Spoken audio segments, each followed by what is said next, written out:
Maintenant, très cher, maintenant,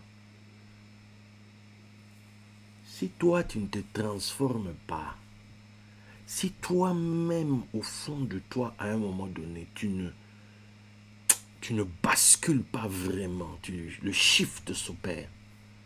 S'il y a des gens qui peuvent être avec toi, ils sont là, ils marchent, mais au fond d'eux, il reste toujours un relent de... Au moindre truc, je peux disparaître ici. Des fois, tu réfléchis à... Je peux faire telle chose, je peux faire... Qui n'a rien à voir. Alors, rien à voir hein, avec la vision. Rien à voir. Joseph... Joseph est en prison.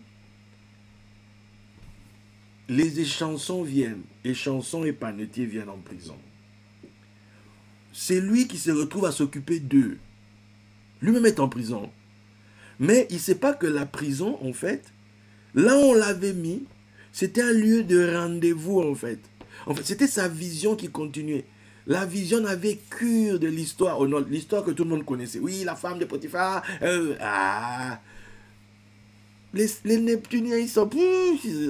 illusion frappée pour tout le monde. Il faut ça parce que toi, tu vas rencontrer où un gars tu vas rencontrer où le gars du pharaon. Le but, c'est que tu dois arriver là-bas. Donc, il faut qu'on t'emmène à un coin où on peut créer l'illusion de la rencontre. D'où c'est pas tout le monde que vous apprenez qu'on l'a mis en prison. Non. C'est l'État qui prend le gars. On dit c'est un opposant, on le met en prison. Non, c'est parce que c'est en prison, on va causer avec lui. À l'abri de tous les regards. Pour vous, le gars, il a fait ça. On l'a mis en prison. Non, on l'a mis dans un coin pour on va causer, mon ami. L'affaire, tu ne penses pas qu'on peut changer l'histoire? C'est ce qui s'est passé pour Joseph. Il fallait qu'il soit là-bas pour rencontrer ces gars-là. C'est comme ça, en fait. C'est prévu. Le truc est prévu depuis longtemps. Toi, tu n'es pas au courant. Ça fait partie des différents... Quand on déroule les nouvelles images, les nouveaux cadrages, voilà, les nouvelles saisons. Et tu dois être prêt, hein. Chaque époque doit être prêt. Maintenant, on lui emmène les gars, là. On lui emmène les gars de chansons et panetti. Il a les clés pour leur donner l'interprétation. Il est content. Mais regardez Joseph. Hein. Écoutez ça. Je vais parler un peu longtemps aujourd'hui. Hein. Restez là. Profitons de cette grâce que Dieu nous fait. Genèse 40, verset 12. Ça commence au verset 9. Le chef des échansons raconta son songe à Joseph. Maintenant, on va au verset 12. Joseph lui dit, en voici l'explication. Les 3 sarments sont 3 jours. Encore 3 jours et Pharaon relèvera ta tête et te rétablira dans ta charge.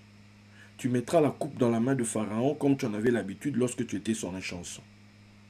Jusque-là, c'est top, quoi. Jusque-là, attends, le Joseph d'avant, là, qui avait des songes, qui n'y comprenait rien lui-même. Et à cause de ça, parce que s'il avait lui-même compris ses songes, il n'allait pas en parler aux gens. Hein? S'il avait compris lui-même ses propres songes, qu'il s'agissait que lui doit régner, je pense qu'il n'allait pas en parler à sa famille. Saül, par contre, on lui dit quand il rencontre son oncle, qu'il lui demande, Samuel t'a dit quoi? On lui dit qu'il ne lui a pas parlé de ce qui concernait la royauté. Il dit non, les ânesses, tout ça. Parce qu'il sait. C'est pas tout, on dit à tout le monde. Hein?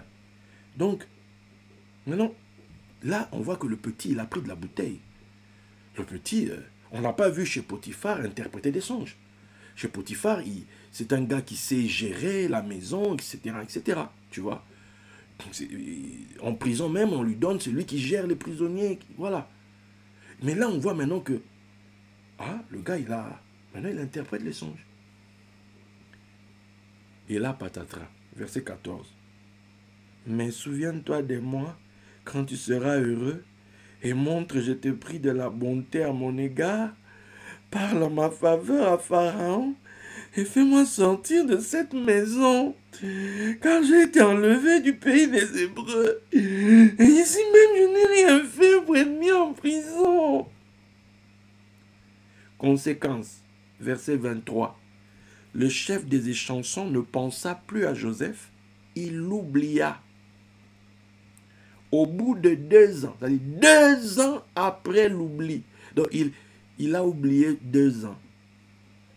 Or, c'était déjà, ça faisait 10 ans. La tradition, ça faisait 10 ans. 10 ans. Donc, toi, tu es là, dans la marche. Mais au fond du cœur, tu pleures toujours. Qui me sortira de ce trou? Qui? Seigneur? Personne ne va te sortir du trou. Parce que tu es dans le trou là. Parce que tu es entre les mains des Saturniens qui sont en train de faire le job, de te préparer pour la gloire que les Neptuniens ont mis dans ta tête. Il y a une gloire dans laquelle tu dois manifester. Donc, arrête de pleurer, arrête d'être genre... non. Non. Reste digne devant les chansons, mon ami. Reste digne. Voilà. Il va partir. Reste digne. Reste droit dans tes bottes. Ne te vends pas. Ne fais pas les aous. Qui va vendre ton droit d'aînesse. Qu'est-ce que j'en ai à faire de cette histoire? Et compagnie. Non. Reste digne. Reste digne. Il ne t'avait pas appelé là pour que tu commences à lui dire tes problèmes. Il t'a appelé là pour que toi tu règles ses problèmes. Mais la tradition dit que c'est parce qu'il a fait ça qu'il s'est tapé 2 ans de plus. Il s'est pris 2 ans de plus en prison. À cause de ça là. Donc il a montré qu'il n'a toujours pas compris en fait. Il a montré qu'il n'a toujours pas compris pourquoi il est là. Pour lui, il est en train de vivre une injustice. Pour lui, il est en train de vivre un truc. Je ne comprends pas pourquoi je suis là. Je comprends pas. Je comprends pas. Donc, tu ne comprends pas. Saturne, envoyez-moi l'autre là. Ramenez-moi la clé de 15 et le marteau là avec les clous. Oui. Venez avec. On dirait ne comprend toujours pas. 2 ans de plus entre les mains des Saturniens. Pour qu'un beau jour, allons dans le verset Genèse 45. Genèse 45, on commence au verset... voilà, c'est quand Joseph se présente à ses frères. Hein, voilà, je saute des trucs. Verset 4. Joseph dit à ses frères, approchez-vous de moi. Et ils s'approchèrent. Il dit, je suis Joseph, votre frère, que vous avez vendu là, pour être mené en Égypte. Verset 5. Maintenant, ne vous affligez pas. Ne soyez pas fâchés de m'avoir vendu pour être conduit ici. Car c'est pour vous sauver la vie que Dieu m'a envoyé devant vous. Voilà 2 ans que la famine est dans le pays. Et pendant 5 années encore, il n'y aura ni labour, ni moisson, etc. Dieu m'a envoyé devant vous. Joseph, Dieu t'a envoyé. Là, Judas qui dit... Simeon... Joseph, c'est pas Dieu, hein, c'est nous, hein, on ne t'aimait pas. Joseph qui dit, Dieu m'a envoyé devant vous pour vous faire subsister dans le pays et pour vous faire vivre par une grande délivrance. Ce n'est donc pas vous qui m'avez envoyé ici. Non, Judas, c'est pas toi. Oui, je sais, tu préférais que ça... Oui, mais c'est pas toi, Judas. Mais c'est Dieu. Il m'a établi père de Pharaon, maître de toute sa maison et gouverneur de tout le pays d'Égypte. Attends. Verset 12. Vous voyez de vos yeux. Vous voyez de vos yeux. Et mon frère Benjamin voit de ses yeux que c'est moi-même qui vous parle. Racontez à mon père toute ma gloire en Égypte et tout ce que vous avez vu. Et vous ferez descendre ici mon père au plus tôt. Il est passé où, celui qui disait... Il est passé où? Non, il a compris. Il a compris. Là où je suis là, c'est Dieu. C'est Dieu qui m'a envoyé ici. Moi, quand je suis arrivé à Lyon, au début, je ne voulais pas. Hein. Ah, je ne voulais pas vivre à Lyon. Ah non, j'avais aucun projet de vivre à Lyon, moi. Pour moi, à Lyon, en fait, on m'a envoyé à Lyon parce que ma petite sœur est venue à Lyon. Mais ma petite sœur est venue à Lyon pourquoi? Ma petite sœur est venue à Lyon pour se marier. En fait, sinon, on était tous à Paris. Hein. La raison pour laquelle ma sœur est venue vivre à Lyon, parce que son mari, celui qui lui a proposé en mariage, vivait à Lyon. C'est comme ça que ma petite sœur est venue à Lyon. Et que la famille, eux, commençaient à venir les rendre visite. Son mariage s'est passé à Lyon, tout ça. Mais on avait complètement zappé dans notre famille que mon grand-père a vécu à Lyon, mon père a vécu à Lyon, mes oncles et tantes ont vécu à Lyon. Donc, dans ma tête, il n'y avait pas Lyon. Alors, quand j'arrive, ma mère me dit, va à Lyon. Pour moi, c'est une trahison. Je suis... non, moi je ne veux pas. Mais j'ai pas le choix en fait. Obligé de venir à Lyon. Donc je suis en train de me battre pour quitter Lyon, pour partir de Lyon, etc. etc. Jusqu'au jour où j'entends Dieu me dire, moi je veux Lyon pour toi. C'est toi qui veux Paris. Mes amis, ce jour-là, je suis revenu à Lyon. Plus parce que ma mère m'avait envoyé à Lyon, parce que ma mère voulait que je vive à Lyon, parce que ma petite sœur était mariée à Lyon. Pff, non. Je suis venu à Lyon parce que c'est la terre que Dieu m'a donnée. C'est l'endroit où Dieu m'a voulu. Les fois où j'ai voulu partir, où on te dit, tu quittes cette ville, je te tue. C'est-à-dire, toi-même, tu sais que oui, non, quelqu'un me veut à Lyon. Voilà, je suis à Lyon, quoi. Je suis le programme, je suis le déroulé du truc. Tu vois. Il y a des gens qui vivent à Lyon parce qu'ils y sont nés. Hein. C'est naturel, quoi. Moi, non. Moi, je suis à Lyon de manière surnaturelle, mes amis. Ah oui. Et j'ai voulu trouver des maisons dans des coins. C'est-à-dire que, où on te dit, lui, il a ramené le ici. C'est-à-dire, quand tu es choisi pour quelque chose avec Dieu, respecte la chose, respecte la vision, respecte le déroulé. C'est-à-dire, tu es dans des mains plus expertes que les tiennes. Tu es entre les mains d'un programmateur qui a déjà programmé les événements, qui a déjà dit, toi, c'est pour la gloire. Suis seulement, on lève le péage, continue seulement, suis juste les panneaux quand tu devras, suis seulement. L'aboutissement, c'est la gloire. Tu as été choisi pour la gloire. Je viens de vous montrer la gloire de Joseph. Pour ça, Dieu avait prévu que le gars sera le père de Pharaon. Genre la main du roi. On va dans les Game of Thrones, tout ça, faut imaginer. Le maître de toute sa maison. Il a eu un stage chez Potiphar. Il en a eu un autre en prison.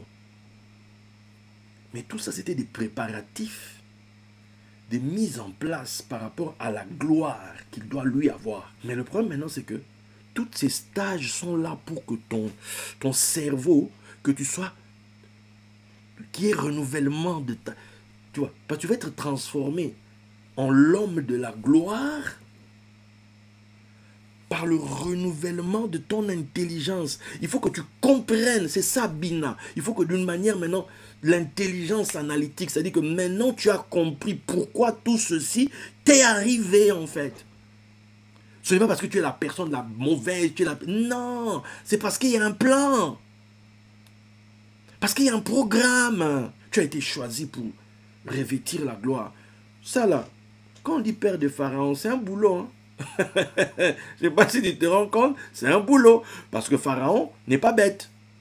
Pharaon, c'est Pharaon, quoi. Il est dans une dynastie, il est dans une histoire, une tradition. C'est le roi du pays, il y a des symboles qui vont avec lui. Il représente tout ce que tu veux.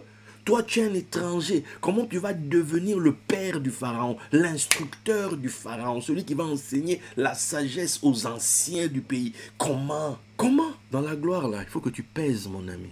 Tu dois pas être léger, tu dois peser. Tu dois peser, très cher. On te remplit, on te charge. Donc, père de Pharaon, là, c'est que tu es intelligent. Hein? Pharaon l'a dit, hein? Il a dit à ces gars, où trouverons-nous quelqu'un ici en qui il y a la sagesse, il y a le souffle d'Élohim, mais qui a en lui la sagesse et l'intelligence. Où trouverons-nous quelqu'un comme ça? Ça signifie que les gens qui sont autour là ne sont pas bêtes. Parce qu'on te dit dans la Bible qu'auprès du roi se trouvent les experts. Les hommes habiles, on les trouve auprès du roi. Maintenant, le roi prend avec lui des gens qui sont experts. On ne prend pas des gens qui tâtonnent. Ils ne savent pas trop. Ils sont là. Non, non, non, non, non. Tu te formes. Quand tu es dans les mains de Saturne, c'est l'école. La gloire, là. Mon ami, étudie. Père de Pharaon, maître de toute sa maison. Donc tu dois gérer la maison du roi. Au Congo, il y a le gars qui s'occupe de la maison militaire du chef de l'État. Il y a celui qui s'occupe de la maison civile du chef de l'État. Ça signifie celui qui doit gérer tous les membres de la famille du président. Je ne sais pas si tu te rends compte. Hein? À l'époque de Kabila, c'était un monsieur que j'ai rencontré, monsieur Mugalu, l'ambassadeur Mugalu. Il gérait toute la famille du chef de l'État. tous les gens de la famille du chef de l'État. C'est-à-dire que le président ne doit pas s'occuper d'eux. C'est toi qui t'occupes de sa famille. Le président doit s'occuper de son pays. Maintenant, c'est quelqu'un d'autre qui s'occupe de sa famille. Quelqu'un dit la gloire de Joseph. Et c'est pas fini, hein. Gouverneur de tout le pays. À l'heure de la famine, Pharaon a dit, allez voir Joseph. Hein? On dit c'est lui qui commandait tout le pays. C'est lui qui vendait le blé. C'est ce gars-là. C'est pour ça, en fait. C'était pour cette gloire qu'il était prédestiné. Donc cette gloire était déjà établie en lui au travers le songe qu'il a fait. Là, on lui a transféré le truc, on a introduit ça en lui. C'est cette gloire-là qui téléguidait les événements de sa vie. C'est cette gloire. C'est cette gloire, en fait, qui téléguidait les événements de la vie de Joseph. C'est cette gloire qui a fait que quand il va chercher ses frères, ils ne sont pas là. Mais un ange est apparu et dit que non, ils sont là-bas. Parce qu'il fallait qu'il aille là-bas pour qu'on le vende. C'est cette gloire qui téléguidait les événements. Dès que le contact a été établi avec Joseph, c'était fini en fait. Dès que les Neptuniens sont apparus, c'était terminé. La gloire a pris le relais. Les Saturniens ont commencé à débarquer. Allez, enlevez-le. Allez, faites ceci, allez, emmenez-le là-bas. Allez, faites comme ceci, allez, faites comme cela. C'est cette gloire-là, en fait. Maintenant, on a la gloire de Joseph.